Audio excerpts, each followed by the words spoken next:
Ladies and gentlemen, welcome back to another episode of Weekly Win Streak. It's your boy TP3 Bets coming to you live from Atlanta, Georgia. As always, I am joined by none other than the man himself. What up, bro? How are we doing today, my boy? We're living. We're living. We got NFL, we got MLB, we got college football. It's the trifecta. Weekend's almost here. We love it. How are you, bro? I'm doing good, man. Honestly, I mean, we went 1-1 yesterday. It's been we're up on the week. I mean, you can't ask for much more than having a winning start to the week, you know. No, yeah, can't. Absolutely can't. You want to come in hot to the weekend? Big slate, college football, Friday, Saturday. There's a lot of games tomorrow. Friday, Saturday. We got a lot of stuff to lock into. It's always good to be hot. Bro, absolutely. This is one of the most stacked slates I've seen in a while. And on top of those factors, like we have stacked up NFL and college football slate. I mean, dude, it's going to be great. The NFL slate's insanely stacked. I've actually done more work on the NFL slate than I have on college football. And usually it's the other way around at this point in time. Oh, wow. Yeah. And honestly, it wasn't even like intentionally that way. It just is like I can get better information on college football later in the week than I can in NFL. Like NFL, I get a lot of my information early in the week, you know. So I'm just like, why would I spend a bunch of time on college football when tomorrow I'm going to have the best information I'm going to have the entire week? You know what I mean? So Right. like, in my opinion, it makes a little bit more sense right now to go ahead and fire on it early. I used to fire on college football earlier. College football has been wonky this year. I'm trying to give myself a little bit more time. It has been wonky to say the least, including last night. Man. Both college football games I bet on didn't even matter. Both the starting quarterbacks, star players of teams, out by halftime. It's like, all right, what are we even doing here? Yeah, that was tough. I was on the same one as you in that game. So I mean, very frustrating when that happens, but that's just the way it goes sometimes. The way I looked at it was the fact I walked away 1-1 yesterday. We'll live to see another day, you know. Yeah, no, absolutely. Full transparency, I got reverse swept. So we did not walk away to see another day. We got cooked. Hey, trust me, it happens, bro. That means today is our day to get right. We absolutely love the slate today, guys. Earlier today, guys, I sent out my first play of the NBA preseason to my VIP, and you'll never guess what happened. The spread went from -4.5 to 8.5, so we're feeling good. I think we're gonna at least get one dub in, but we got a lot of free plays popping off on this show. First, before we do that, bro, what game are you most excited to watch this weekend? I don't know if it's excited to watch or if it's nervous to watch, but Browns Bengals. I know. I want to see how the Browns are going to come out. Are we coming out like this is a funeral? Because if so, keep Nick Chubb on the sidelines, and that's it.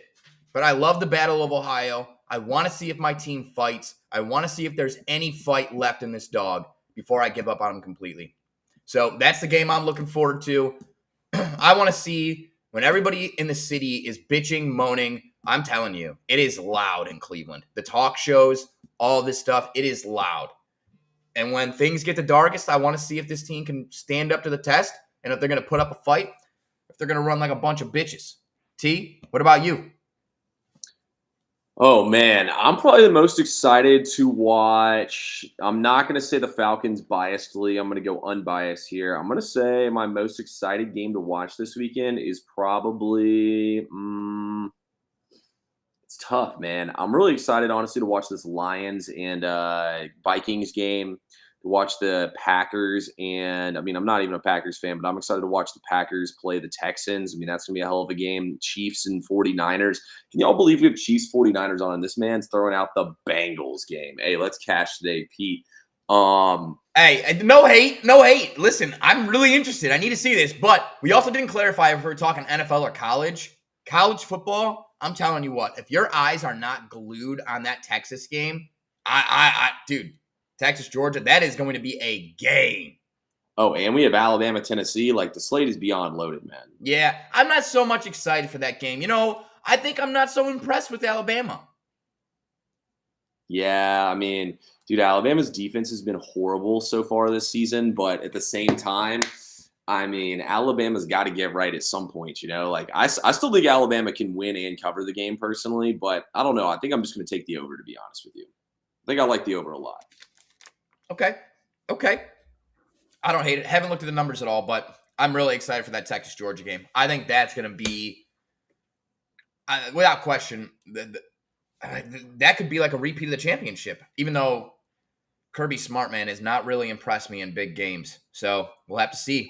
Yeah, we'll see. We'll talk about that game on Saturday. I got some interesting angles for y'all in that game. Let's go ahead and get into it tonight, guys. We got a lot of stuff to talk about. We got a baseball game about to start here in 10 minutes, so we got to get a free play in for y'all right now. We got 26 people flowing in here. People are flowing in here by the minute. We were at like 10 people like 2 minutes ago, so I already know we're going to be maxed out here soon in here, guys. But look, we got Bro Guardians taking on the New York Yankees. This game's about to start here soon. First of all, Bro, what are the vibes like in the city right now? We are looking for the Guardians to save us, honestly.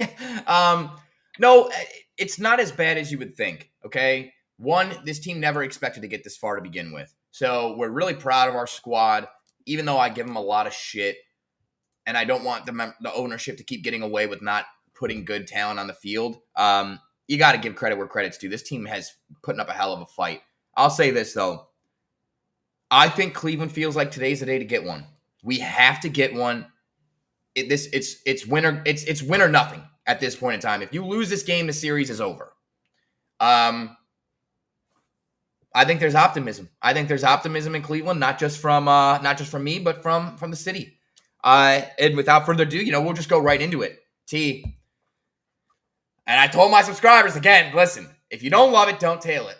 But I can't help it. I can't fucking help it. I went Guardians. I went Guardians on the money line. Listen, Clark Schmidt, he's hit or miss. He's hit or miss. You got Matthew Boyd on the mound, who's been the Guardians' best pitcher when healthy, especially at home. I just think that there's any time to get one, it's right now. And one of the biggest advantages of throwing Boyd is he's a lefty. And Yankees don't really hit lefties all that well, comparatively speaking, to righties. I just think this is an advantage in that spot alone to get one. And Yankees have also used like a lot of people out of their bullpen and thrown like everybody at the Guardians so far. So like they don't have much left in the tank to be able to throw at them in terms of different pitching matchups. I like the Guardians today. No, bro. I think that's a really good pick right there. I would have to agree with you on that one. I mean, the Yankees are such a pedestrian, like average lineup when it comes to hitting against lefties, against righties. They're one of the best teams in all of baseball. I don't think Cleveland's that bad of a team. I know they haven't hit the ball well yet, but they've seen a lot of the Yankees high leverage relief. Dude, that was such a tongue twister. High leverage relievers at this point in time. There we go. You got to slow down sometimes with those big words. And so I think this is a good spot for them to get right, if I'm being honest with you. Like, I think they're going to come back home. The crowd's going to be energetic. They got to get through that top half of the first inning and get to their turn to hit and get some runs early in this game. I think the crowd will be really energized and it'll feel like a big-time playoff environment. I think while I do think the Yankees are going to win the series, I think the Guardians have got to get one. And then with a lefty on the mound, it makes the most sense to me for them to get a game in this series. Like you said, Clark Schmidt's not really that great. The Guardians are due for some positive regression at the plate, I think. So I would tend to look towards the Guardians as well in this game. Let's go to the second game, though. We have the Mets taking on the Dodgers in this game tonight. What do you think about this one? I told myself I'm done with this series. I'm done. I'm done with these teams. Literally, like the last 6 games I've picked wrong. The opposite. I picked the Dodgers, the Mets win. But the Mets, the Dodgers win. Pick the under, the over hits. Hit the over, the under hits. I have no fucking idea, T. I got no idea. For once, I'm just going to have a little self-control and say, you know what? I might turn on the telly and just see where this goes. I might just see where it goes and watch it for fun. Let me see Shohei hit a bomb in the 8th inning, and if he does, it's not going to piss me off. It's not going to make me want to chuck a controller. But I know you got to play in this. You have to, right? You have to. Yeah, we got to play in this game. I knew it. Come on now. So, guys, when I look at these teams in this matchup today, first of all, Jose Quintana has been great in the playoffs. He's been their one locked-in pitcher. Dodgers are 4th in the MLB this season in batting average versus lefties. They're top 4 as well in WRC+, all that stuff, runs, weighted runs. Any stat you want to throw out there, the Dodgers hit lefties well.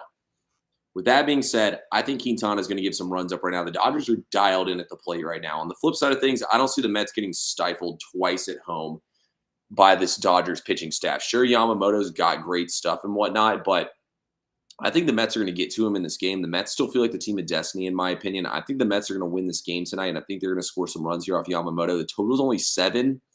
if this was the regular season, this was the total, this would be a max play for me. So the fact that it's the playoffs doesn't really change anything in my opinion. Give me the over 7 runs in this game, guys. The Mets offense and fans will come to life tonight, and the Mets will make this a game. I think the Mets can win the game tonight, and they'll do it with their bats.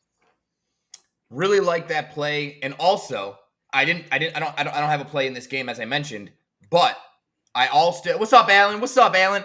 I always look into things, and in terms of weather, there is a weather shift where the low has moved up into the east now.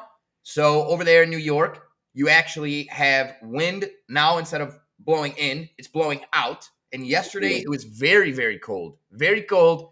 It's not going to be as chilly. It's going to be almost 15 degrees warmer at first pitch today than it was yesterday. You're right. It is. Yeah.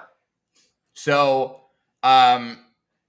if they were able to hit the over yesterday when it was fucking frigid and the wind was blowing in, I definitely think they'll be able to put up some runs with the wind shifting and it being warmer. The ball is going to fly. I love it. Let's go. We love it. We love it. Yeah, let's get this over in this game today, guys. I absolutely love this overs in this game tonight. So let's get to the MLB over. Let's get the Guardians for Bro today, and that's what we're looking at today in the MLB playoffs. But, guys, look, we got tons of football on today. We'll get to the NFL game here in a second, but we got some college football first. Currently, right now, we have Georgia State on the road at Marshall catching 9 points in this game. You think the home favorite's going to roll here with Marshall, or does Georgia State got a chance to win this game? I looked at it, and the only way – I don't have any play in this game. My VIP guys know I said I'm off college football tonight. You just don't have to bet it if it's there. If you told me I had to take a play in this game, it'd be Marshall minus the points. I really, really liked what I saw out of Marshall when they played against Ohio State. The way that they were able to spread out that defense, they drove effectively up and down the field the whole first quarter until Ohio State decided, hey, we can't just bring our 4. We got to blitz. We have to bring pressure. Then it's just mismatches all over the field because of their athleticism, just talent difference. But Marshall was able, when Ohio State was kind of just basing out and playing their base defense, Marshall was able to move the fucking ball against them. I don't know a lick about Georgia Southern. I don't really know about that conference. Georgia State, not Southern. Georgia State, rather. Sorry, you're right. They played Georgia Southern last week, Marshall did. But I don't know about that conference in general, the Sun Belt. All I'll say, the Thundering Herd, we are Marshall. There's a movie about these guys for a reason. How you gonna fade? How you gonna fade Marshall? But what do you think? What do you think in this game? When I look at this game, honestly, I would lean towards Marshall as well. I mean, you look at Georgia State; they're 104th in rush success. Marshall's 103rd in defending it, so there's really no edge there. They're really bad. I mean, 107th in line yards, 120th finishing drives, 114th in drive quality. They're 87th in pass success. Marshall's defense is 29th against the pass. So I think this is a pretty favorable matchup here for Marshall's defense. Offensively, Marshall's going to run the football in this game, and they're not really allowing much havoc. And Georgia State grades out 131st in finishing drives. Almost everyone's scoring a touchdown when they get across that 40-yard line. So ultimately, I would give them all the edges there. Also, Marshall's 42nd in tackling and 4th in coverage in all of college football. I mean, Georgia State's a really bad team. I think that Marshall should be able to win this game and cover it, but I'm not going to touch this game. Yeah, I don't blame you. This game feels very similar to that FIU UTEP game last night, where it's like, hey, these teams don't seem like they're even should be on the same field. But somehow they are, and somehow it's sketchy. But there's another game where I think it's going to be highly, highly competitive, and I think one of the star players not being 100% healthy may have a big impact on this game. T, Vatek, Boston College. Do you have a play in this game? I do. Well, first of all, what star player is not healthy? Well, Castellanos, I mean, he's back. He should be playing, but he's not healthy. He's not fully healthy. No. Why not? He didn't look good. He did not look good. Yeah, but they are coming off a bye week. Yeah, you're right. Yeah, I'm taking the Golden Eagles of Boston College plus 7.5 in this game. See, when I look at this matchup here, let's get into the numbers here. I mean, you look at Virginia Tech.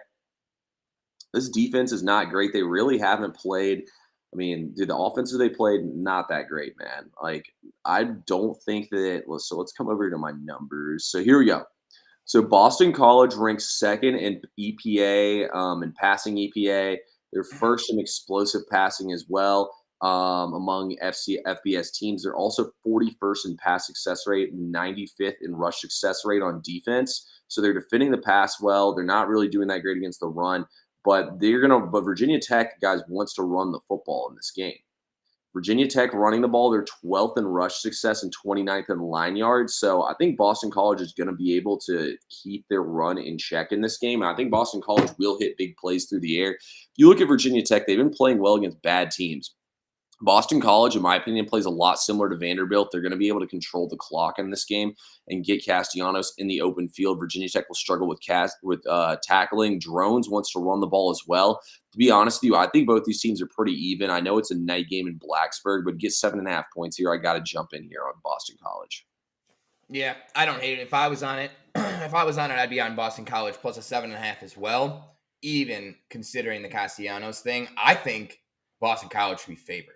That's my opinion. I think Boston College is way better than Virginia Tech, but I think not. I think Castellanos and not knowing exactly how healthy he is probably contributing to this line being where it is. I don't fucking know. I didn't really look into the game too deep, but dude, I loved what I saw from Boston College until he got hurt. I mean, they were smacking motherfuckers around, and it's impressive. Like you saw Western Kentucky last night. Boston College came back and beat Western Kentucky with a backup quarterback. And it just shows like, hey, we got a program, we got a style of play that we're going to run, and we're going to fucking run it. And we'll run it against anyone, with anyone back there, and we'll fucking run you over. So get off the track. Yeah, I'm 100% with you, man. Like, I think that Boston College is going to use their run game in the open field and use that pass game to open this Virginia Tech defense up. I don't think Virginia Tech's that good. I think they're really fraudulent, and I wouldn't be shocked to see them lose this game outright. So I'll gladly take the dog here with the 7.5 points. It's honestly one of my favorite plays on the college football slate this week is Boston College.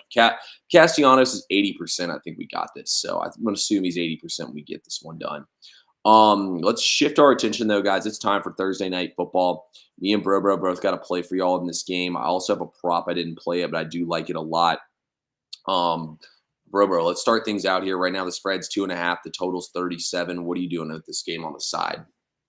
On the side, if you guys haven't noticed, primetime games have fuck it. They've been rigged, okay? There's been some weird shit that's happening where you're just like, man, what the fuck is going on here? These flags coming all over the place. Like, it's just not been fluid games. And when you have shit like that, I don't want any variables. I don't care if it's a point. I don't care if it's a 1.5, 2 points, 6 points, 8 points.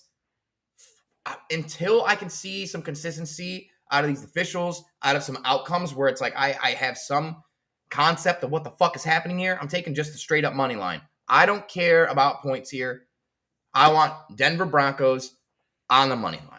Give me the Broncos on the money line. This team is top 15 in almost all defensive metrics, top 10 in many defensive metrics, gets a ton of pressure on the quarterback.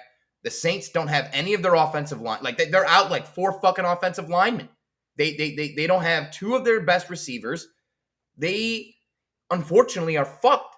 Like, Spencer Rattler, he looked a lot better than I thought he was going to, but I always knew his game would translate to the NFL. He's just kind of that guy. Yeah. I see bet percentage coming in on the Saints at over 56%, but 63% of the money is coming in on Denver. I think sharp money's on Denver. I think actual money's on Denver, and that's why Bro is also on Denver. T, what about you? Am I wrong here? Are the Saints going to win at home? No, dude, the Saints aren't winning this game. I mean, look. Okay. Look, I don't think Denver's that great of a team, but at the same time, if you're telling me I can bet against the worst defense in the NFL right now in terms of yards per game, the Saints have the worst defense in the NFL. You take that into effect. Then, on top of those factors, you're telling me the team can be down 9 of their 11 offensive starters they entered the season with, and we're not going to bet against them. I mean, what are we doing here? You're right. Like you said, you're down 4 offensive linemen. The only starters you have is 1 offensive lineman and Alvin Kamara. Everyone else is not an original starter. You have a backup quarterback in there. You're missing your 2 best receivers. You're missing Taysom Hill. I mean, everything is out in this game for the Saints. I don't understand how the spread's only 2.5. I think it should be like 4.5 or 5. Yet somehow the bet split's almost still even in this game, which makes even less sense in my opinion. Everyone just wants to back the Saints because they're at home.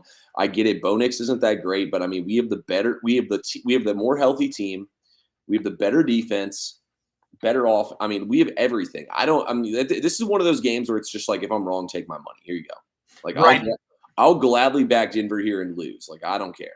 Dude, that's so funny you said that. Yeah, that's so funny you said that. When I was capping it, I saw people start posting on SoBet Saints, and I'm like, no, I'm not doing this again. I'm not letting somebody influence my decision. I've already made my decision. I'm going Broncos. And if I lose, so be it. I would rather lose trusting my gut and trusting what I see. And I've been fucking watching football since I was a baby. I know what I'm watching here. Yeah. Than trying to get cute and lose being cute by trying to like outsmart Vegas. Like, fuck all that. The crazy thing is, though, this isn't a crazy like public pro split at all in this game. It's not, but I don't understand why. I don't understand why it's not heavier on Denver. Like, I don't see what people are seeing on the Saints side. Also, hidden little fucking fun fact. Okay. Sean Payton is coming back to New Orleans for the first time. Wow, that is huge. He's going to want to put the fucking beat down on the Saints, bro. He's an immature, egotistical fuck. He's a great coach, but the dude's all about himself, man. You think he doesn't want to come in there and fucking lay down a beating? I'm 100% with you on that. Let's hope he does want to come in here and lay down a beating. We both like the Saints. Prop-wise, guys, I did not play this, but my favorite prop, look, I already have 5 plays today, so I said that's enough. I did put out a play in NBA preseason, like I said earlier, on SoBet, and this line moved 4 points after I put it out, so you might want to hop over there and get all our plays. But anyway, my prop play I do like in this game is Spencer Rattler over 21.5 rush yards, 24.5, whatever the number's at. It should be somewhere in between there. I mean, like we said, they have so many injuries right now. I mean, he's going to have to run for his life back there. The offensive line is going to crumble. He's going to take off running. He doesn't trust his receivers. He's going to take off running. I mean, he could do 21.5 in his sleep. I think he had 28 last game, and they kind of got down. If they can even hang around in this game, there's no way he doesn't not get 21.5 rush yards. So I like Spencer Rattler to go over his rushing total in this game. Yeah, I like that too. And I don't know if you heard this or not.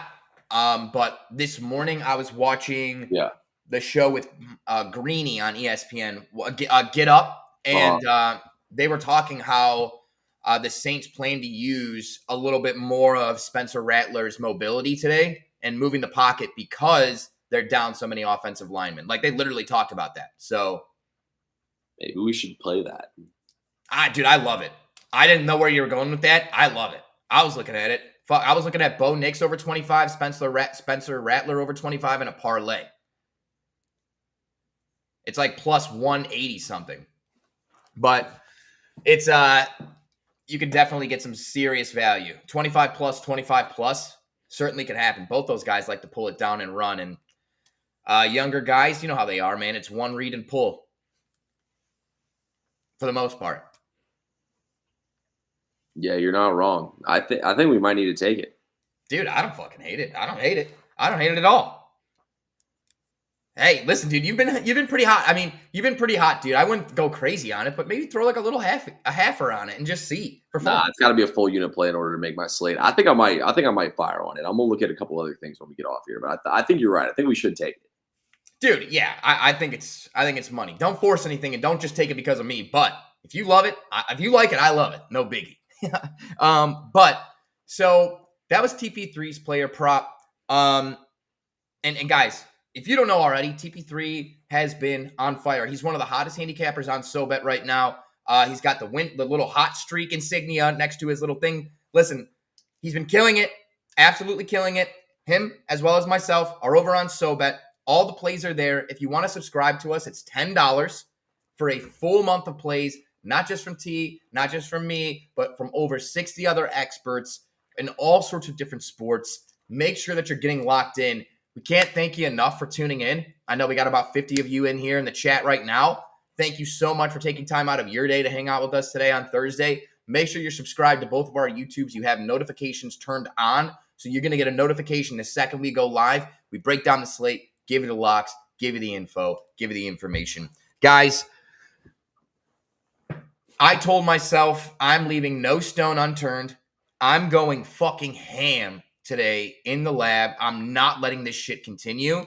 And this is my play of the day, my favorite play of the day. My Okay. fucking it's my favorite play. It's my wham bam slam jam. I'm telling you, it has to hit.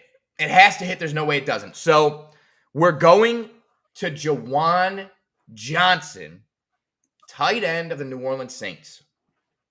Guys, I looked at a few things first. It led me to find some other things that I liked. It led me to find some other things that I loved. Next thing I know, I couldn't stay off this play. So, first and foremost, his snap percentage alone has gone up every single week except for last week, and that's because it couldn't go up literally any higher. He played 79% in week 5, 77% in week 6, but that's up from 35% in week 1, and it's ascended consistently since week 1. Now, that said, when you look at the Denver Broncos defense, they're extremely solid, especially in the secondary, especially with their D-line. They get to the quarterback quickly, and they don't let you get it to the receivers. A young guy is going to keep his eyes in the center of the field. You know who's in the center of the field? Juwan Johnson. Guys, target numbers for tight end ones against the Broncos from weeks 1 through 6. 2 targets, 4 targets, 7 targets, 4 targets, 8 targets, 6 targets. 4 of those 6 games, those receivers have gone over 40 yards receiving. Juwan Johnson averages 9.8 yards per reception. DraftKings has him at 2.5 receptions predicted. Even if he just gets the bare minimum average, that has him at 28 yards. Guys, over 26.5 receiving yards for Juwan Johnson tonight is a joke. I wouldn't be surprised if Juwan Johnson is the leading receiver for the Saints. Guys, let's not forget, 2 years ago, Juwan Johnson had 3 multi-touchdown games. Juwan Johnson had a game with 3 touchdowns. This guy is a beast. He is huge, a giant guy in the middle of the field where a young guy like Spencer Rattler wants to unload the ball to. I don't see any way in God's beautiful green earth that we don't get 26.5 receiving yards. That's my play of the day. I am in absolute love with it. I like that. That was a pretty good breakdown. I think Juwan Johnson should have a big game too. He's probably the one wide receiver he should, or tight end, like just a receiving option that he should have some decent rapport with. So I think they're probably going to dump the ball down to him quite a good bit in this game and keep it low. Like everyone's going to want to be on Kamara as the prop play, but I think that could be the play right there is Johnson. Dude, I love that you said that because I was getting ready to say that. Like everyone thinks they're going to be cute on Kamara. No. Love it, T. Love it. Kamara's also on the injury report with a hand injury. So, I mean, how healthy is Kamara? I didn't even know that. Yeah, he's going to play, but I mean, I'm just saying, Kamara is not 100%. Oh, wow. Yeah, this is an all hands on deck type spot. Bro, you have anything else you want to tell the people, man, before we get out of here? Your Guardians just started, so we got to throw that thing on. Yeah. Everybody cheer for the Guardians for us, all right? Cheer for the Guardians. Let Cleveland get one. Again, I don't have much more. Make sure you're subscribed to us over on SoBet. We got all sorts of plays, parlays, picks. Everything's over there for you. Thank you so much for your guys' time. TP3 looks like he's locking in Spencer Rattler. He couldn't wait. This dude goes right into the data. This dude couldn't wait. He's like a kid in a candy store, kid on Christmas. Hey, man, you know how it is, bro. I don't want these lines moving. We got a lot of people watching this show right now. I don't need them moving the line for me. No, yeah, facts. Yeah, don't be moving those lines for us, folks. T, you got anything else for the people? I do not have anything else for the people, guys. We appreciate everyone who tunes into the show every single day, guys. If y'all want to get all our picks today, click that link in our bio for SoBet. Put it in the comments if you want to join. It's right there. Like I said, I gave out VIP earlier today, a preseason play, and it moved 4 points. So you don't want to miss out on stuff like that. You could easily just lock in the other side and lock in a profit today. Obviously, I'm going to let it ride, though, because we got a good line there. But anyway, appreciate everyone who came in here, guys. Tap in with us, hit the follow button regardless. We want y'all in our community for free plays, and we want y'all to come in and join our streams and chat it up with us every single time we go live. Let's get some fucking money tonight, bro. You take us out of here.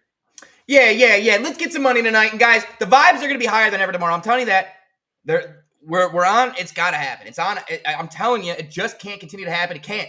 It's not going to. Listen, I hear your concerns. I hear what you're saying. And it's being addressed. We're coming, and it's all business. That's why we're wearing all black. I had a white tee on, and I literally was like, no, black hat, black shirt, black pants. This is an all-black business affair. It's a funeral for Vegas. This is serious. You got the black Air Force Ones on? Well, I don't have that. But I don't have any black shoes. But no. We're locked in, guys. It's serious shit. And we can't wait to have you back tomorrow because not only do we have great games on tomorrow, but we have probably the most solid weekend of college football, NFL football that we have thus far. Can't wait to see you guys tomorrow. This is the weekly win streak.